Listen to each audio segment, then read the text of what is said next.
Yo, bienvenue sur Forge Extractive. Moi c'est Vital, ton guide dans le monde passionnant de l'industrie extractive. Ici, on apprend, on découvre et on explore ensemble tout ce qui touche à la géologie, aux mines, pétrole et énergie. Sur cette chaîne, je partage avec vous mes connaissances, mes expériences, mes recherches, ma vision en guise de démocratiser ce domaine. Alors, installe-toi bien, on démarre tout de suite. Si c'est la première fois que vous découvrez Forge Extractive, n'hésitez pas à vous abonner et à activer la cloche de notification pour ne rien rater.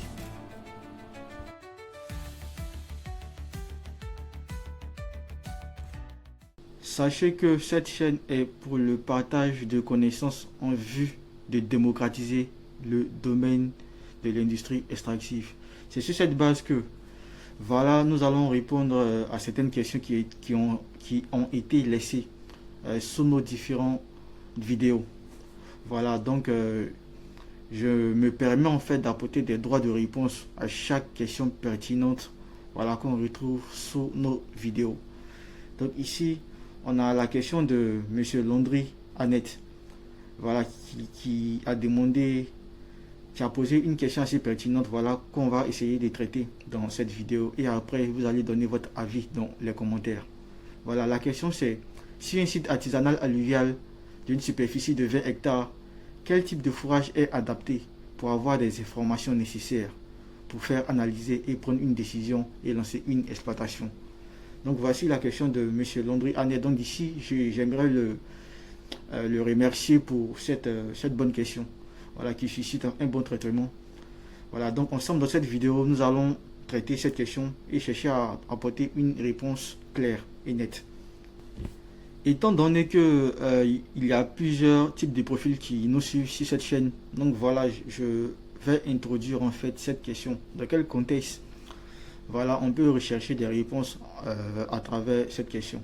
Donc voici un peu. Donc imaginons un instant que nous avons un site artisanal alluvial de 20 hectares à notre portée. Lorsqu'on parle de site alluvial, on fait allusion à un site qui est peut-être situé en bordure de rivière ou qui a eu une histoire en fait, avec un cours d'eau. Donc qui a un terrain vierge, riche probablement en dépôts sédimentaires, avec un fort potentiel en fait de réserve d'or et on peut y trouver plusieurs minéraux, plusieurs minéraux importants tels que l'or, l'or et ainsi de suite. Donc supposons que nous avons ce site là à notre portée et que nous voulons plus ou moins faire une exploitation. Donc là, il y a déjà un problème qui se pose.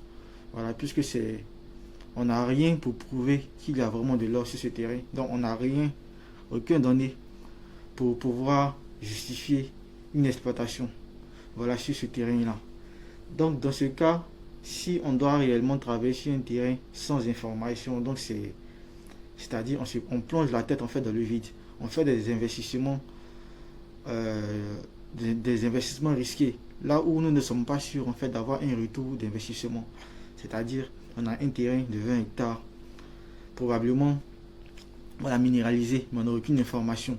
Donc du coup, on ne sait pas si lorsqu'on va louer les équipements, faire des travaux d'exploitation, on ne va rien gagner, donc on n'a aucune information.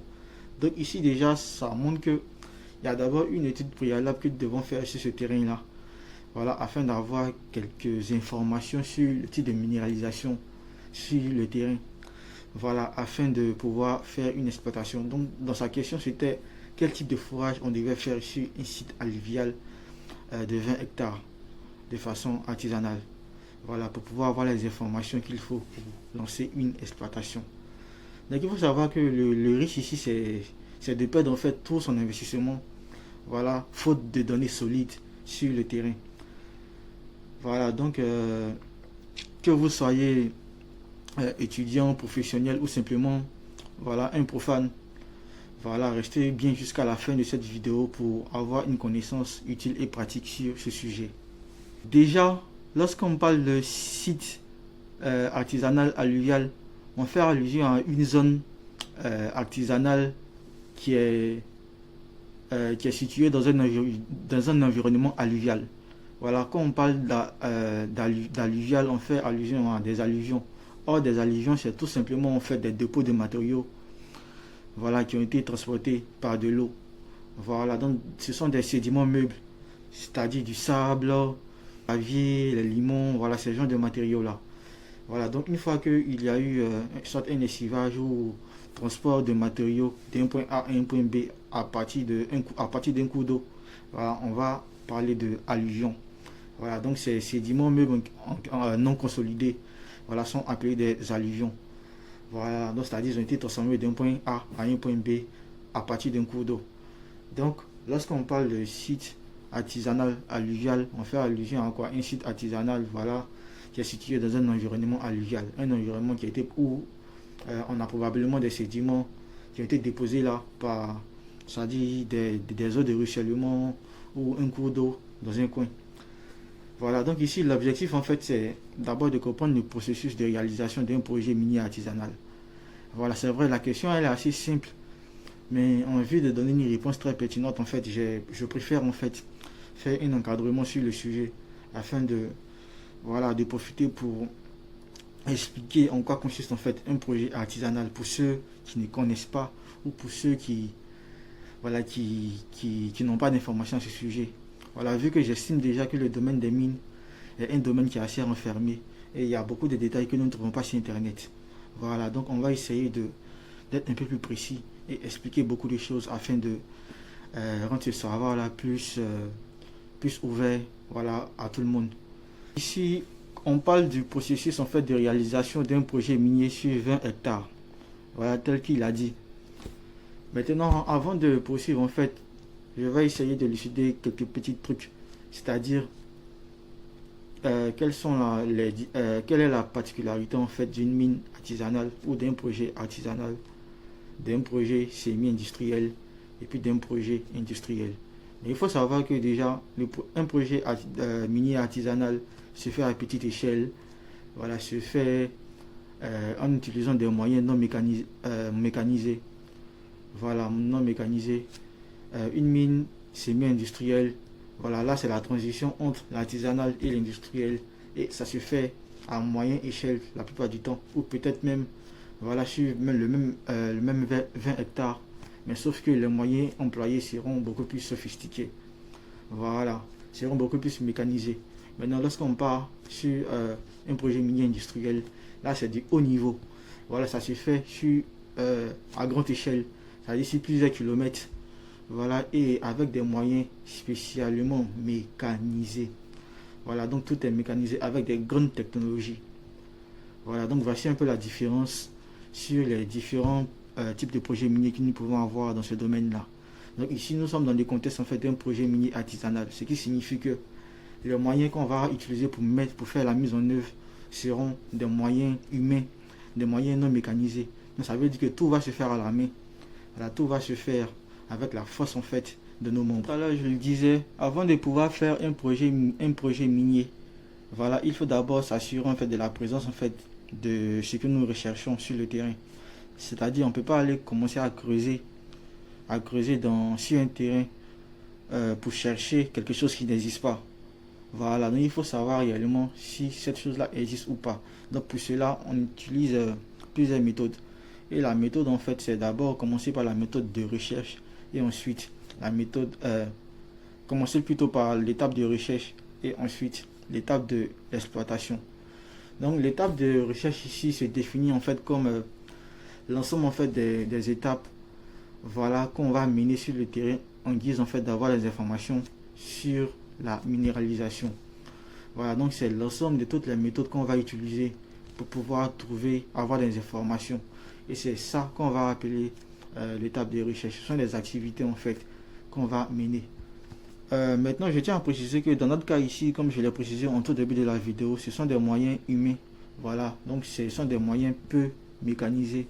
On va seulement utiliser les ressources humaines, c'est-à-dire les outils tels que les pelles, voilà, les calebasses, voilà, ce genre de trucs là.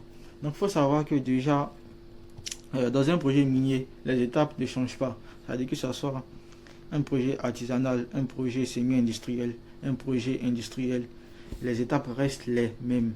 c'est-à-dire en partant de la phase systématique, la phase tactique, voilà, ainsi de suite. C'est pareil dans tous les projets. La seule différence en fait, c'est que les moyens vont changer. Voilà, par exemple, si dans une mine industrielle ou semi-industrielle, on utilise par exemple, on fait par exemple une grande étape de géophysique avec des appareils, tout et tout. Dans l'artisanal, on ne va pas faire ça. Voilà, on va plutôt utiliser des moyens beaucoup plus simples. Voilà. Maintenant, il faut savoir que le moyen en fait minimum nécessaire en fait pour pouvoir faire l'exploration, on a d'abord besoin d'un prospecteur local. Ça c'est le minimum qu'il faut avoir. C'est-à-dire quelqu'un qui s'y connaît sur le terrain. C'est-à-dire si on a une parcelle à Jacquesville, il faudra qu'on ait quelqu'un qui s'y connaît sur le terrain de Jacquesville.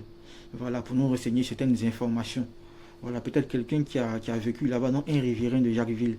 Il va peut-être nous dire les différentes activités qui ont été menées sur ce terrain-là. Est-ce que pendant les années où il a vécu là-bas sur ce terrain-là, il y a eu des activités, il y a eu de l'orpaillage, qu'est-ce qui s'est passé? Donc il va nous donner certaines informations.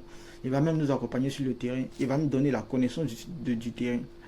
Donc il faut avoir un prospecteur local, un prospecteur qui est issu de la zone locale. Voilà, ainsi de suite. On aura besoin aussi de la main-d'œuvre. La main-d'œuvre là, c'est le moteur même en fait de ça. Parce que tout va se faire de façon manuelle. Donc on aura besoin de la main-d'œuvre, des gens en fait qui vont creuser, qui vont tamiser, voilà, qui vont transporter les matériaux. On a aussi besoin d'un encadrement technique. Voilà, l'encadrement technique ici fait plus allusion aux géologues ou aux techniciens, voilà, qui va faire le suivi des travaux. En partant de moyens matériels, on aura également besoin en fait des pioches, voilà, des barres à mine. Pour ceux qui ne connaissent pas, les barres à mine, c'est ce qui s'affiche sur la vidéo. Voilà, des barres à mine, des tamis, voilà, des bassines pour faire le lavage, des seaux, des sacs, des prélèvements. Bon, voilà, c'est ce genre d'outils-là. Voilà, les sacs de prélèvement pour récupérer des échantillons. Voilà, les calebasses pour laver l'échantillon. Voilà, ainsi de suite. Ce sont des choses qu'on trouve un peu partout. Et aussi, on peut avoir quelques outils techniques tels que les GPS, voilà, une boussole, voilà, pour faire des choses un peu plus sur mesure. Et enfin, pour terminer, des équipements de sécurité. Voilà, c'est très important de parler de sécurité lorsqu'on travaille dans ces genres d'environnement-là. Parce que la santé d'abord. Voilà, donc les bottes, les gants, voilà, les équipements de protection, les casques, voilà, tout ça c'est très important. Et peut-être, voilà, des choses qui sont exactement importantes, voilà, pour le transport. Voilà, il faut avoir au moins une moto pour transporter les échantillons. Voilà, parce que vous pouvez aller récupérer des échantillons de 50 kg à 100 kg sur le terrain un peu partout, sur 20 hectares, et puis vous avez besoin de moyens en fait pour transporter. Donc soit un tricycle, une moto pompe, quelque chose de ce genre-là. Moto pompe, soit pour puiser de l'eau ou pour transporter de l'eau d'un point A à un point B. Voilà, ou bien une brouette encore. Voilà, donc ça dépend. Voici les moyens en fait, des moyens que nous pouvons avoir lors des projets artisanaux. Maintenant, il y a d'autres moyens qu'on peut se les permettre, mais cela va dépendre en fait de nos moyens financiers, de l'investissement qu'on a. Voilà, au fur et à mesure qu'on aura un investissement financier assez conséquent, on pourra se permettre en fait de faire certaines choses ou de faciliter certaines choses. De ce niveau, il faut comprendre que si on emploie d'autres moyens assez techniques pour faire un forage dans un environnement artisanal, bon, il faut savoir qu'on sort dans le cadre artisanal. Voilà, parce qu'on ne pourra pas par exemple faire un forage diamond dans un projet artisanal. Du moment où c'est artisanal, c'est-à-dire le moyen utilisé doit être purement artisanal. Parce que le but en fait d'un projet artisanal, ce n'est pas le nom, mais c'est de rentabiliser. Voilà, c'est-à-dire que l'exploitation se fait à petite échelle. Donc du coup, quels sont les moyens que nous pouvons employer pour rentabiliser sur le coût du projet? Voilà, donc pour ça, on ne peut pas trop dépenser. Parce que si tu dépenses trop dans un petit projet, tu risques de sortir avec peu de bénéfices. Voilà, ou de ne rien gagner du tout. Donc du coup, il faut utiliser des faibles moyens et espérer gagner gros. Donc voici en fait la contrepartie qu'on peut avoir en fait dans ce projet là. Donc voilà, donc du coup une fois sur le terrain, voici les premiers travaux qu'il faut faire dans l'étape de l'exploration. Voilà, on va commencer par faire la première étude qui est l'étude préliminaire sur le terrain. Voilà, qui va consister à rechercher en fait des traces d'anomalies sur le terrain. Lorsqu'on parle d'anomalies, sachez déjà qu'en mine, en géologie, il y a une répartition géochimique des éléments, c'est-à-dire une répartition statistique géochimique des éléments dans le sol. Donc du coup, lorsqu'on détecte une faute de répartition à un endroit, on dit ici, il y a un problème, il y a une anomalie. Lorsqu'on détecte qu'ici, il n'y a pas beaucoup par rapport au seuil statistique, on dit ici encore, il y a un problème, il y a une anomalie. Donc du coup, sur le terrain, c'est de chercher des répartitions anormales en fait. Donc des traces qui vont nous permettre de dire ici, il y a un problème, ici, il y a un problème, ici, il y a un problème. Parce que c'est là où il y a un problème que généralement il y a des très fortes concentrations de minéraux ou des très faibles concentrations de minéraux. Donc du coup, ce sont ces traces-là qu'on va commencer à chercher sur le terrain en faisant des différents prélèvements sur le terrain. Et c'est ce qu'on va faire ici déjà, c'est le prélèvement simple. Que le panning ici, c'est la bâtée. Voilà, on prend une petite calebasse et on va laver des échantillons pour rechercher des éléments lourds. Voilà, pour rechercher des éléments lourds visuels afin de savoir, de connaître la répartition de ces éléments-là dans certaines zones. C'est-à-dire si on lave dans telle zone, quand on recueille beaucoup, que dans cette zone on ne recueille pas beaucoup, dans ce cas c'est plus concentré dans cette zone-là par rapport à cette zone. Donc voici les interprétations qu'on va faire en faisant des prélèvements sur le terrain. Donc l'objectif ici en fait sera d'identifier la présence des minéraux indicateurs tels que le quartz, la pyrite pour le cas d'un projet d'or. Voilà, si c'est de l'or qu'on cherche, on va chercher des minéraux associés, voilà, à l'or, voilà, tels que le quartz, la pyrite, etc. Voilà, donc on va chercher les indices de minéralisation, voilà, de notre substance utile qu'on cherche, voilà, pour trouver la zone qui est potentiellement exploitable. Et en un deuxième lieu, on va faire en fait une étude des tranchées, voilà, et de sondage, mais on n'ira pas en profondeur parce que dans le cas d'un projet artisanal, le but est, c'est pas ça le but, mais le truc c'est qu'on ne peut pas aller en profondeur, on ne peut pas aller plus loin, voilà, que la première couche, voilà, parce que ce sont des projets qui se font par la force humaine. Donc du coup, plus on descend, plus on prend de la profondeur, plus ça devient difficile.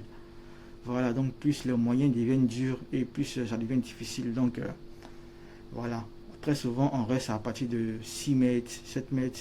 Voilà, on ne va pas plus. Très souvent aussi, on peut aller encore, ça dépend.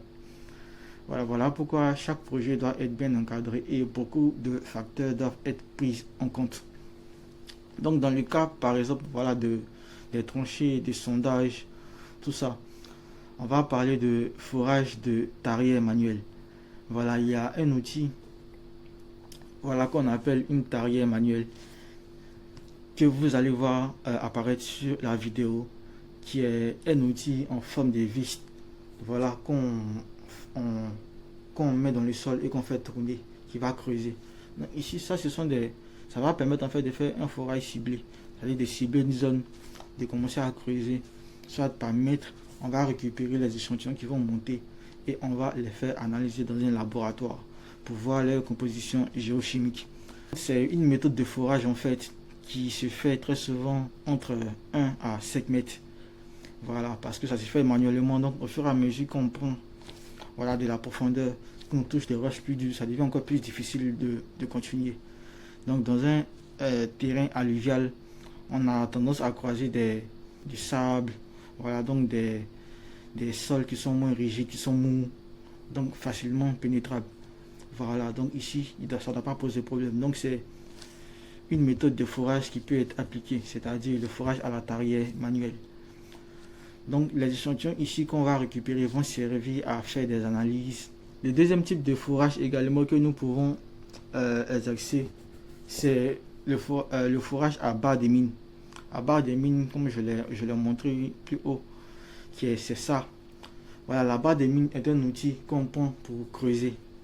Voilà, et cet outil-là va servir également à récupérer les échantillons par mètre. Et très souvent, on ne va pas au-delà de 2 mètres. Voilà, vu qu'on ne fait pas un gros trou, on fait juste un petit trou. Et on creuse un peu comme un puits. Voilà.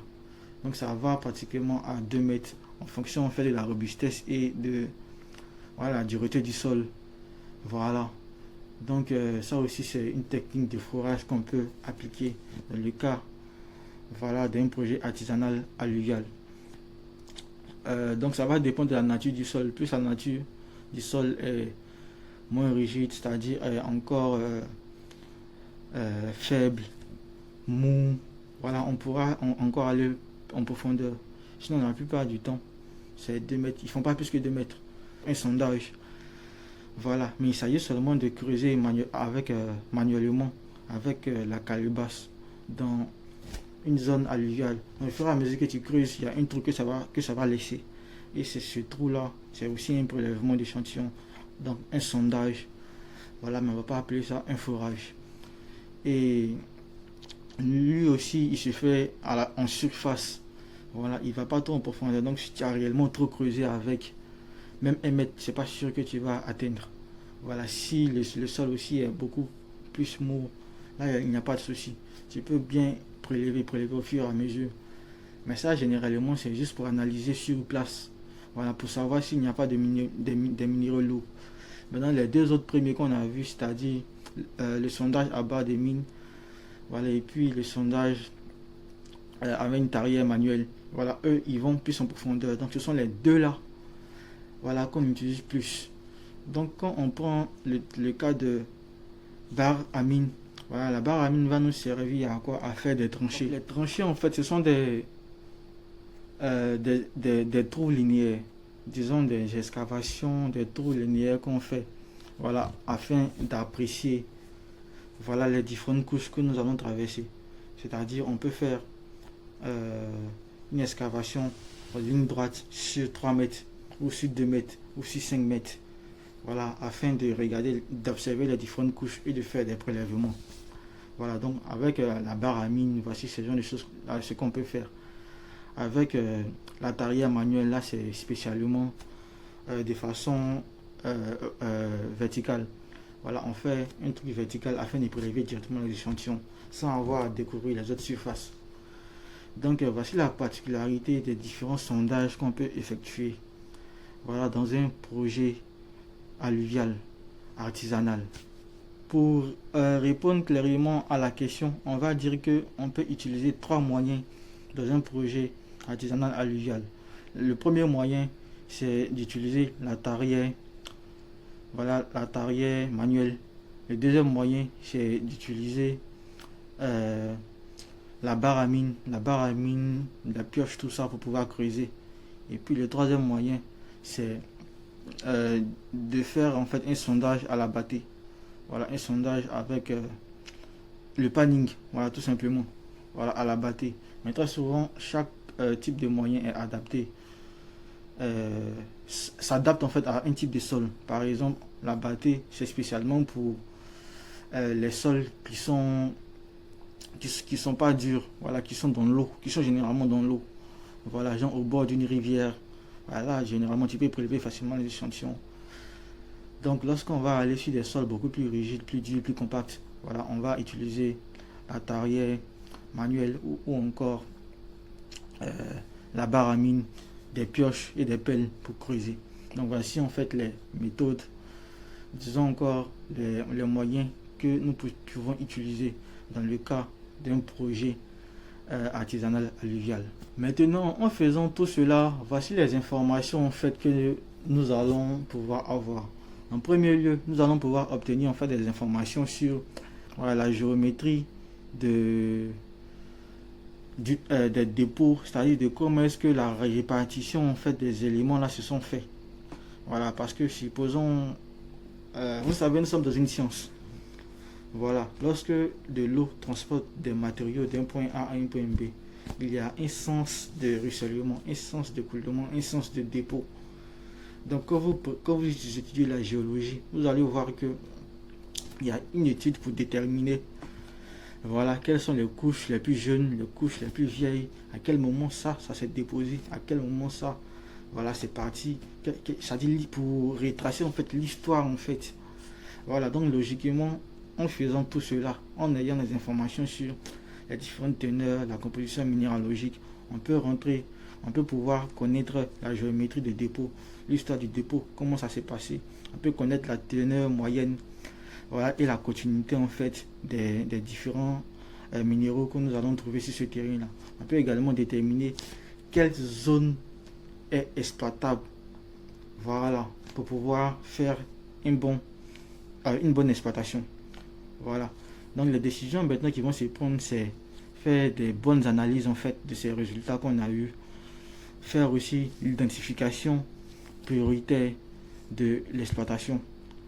Voilà, ça veut dire quelle zone prioritaire nous devons exploiter. Parce que si on rentre en possession avec ces résultats, on ne va pas décider d'exploiter dans un coin où ça ne va rien nous rapporter. Donc le truc en fait, c'est de bien définir en fait la priorité d'exploitation en fonction du coût et en fonction du budget. Voilà, en fonction de ce que nous sommes prêts à investir dans ce projet-là, afin de savoir si il est nécessaire, nécessaire en fait d'investir dans ce projet ou non.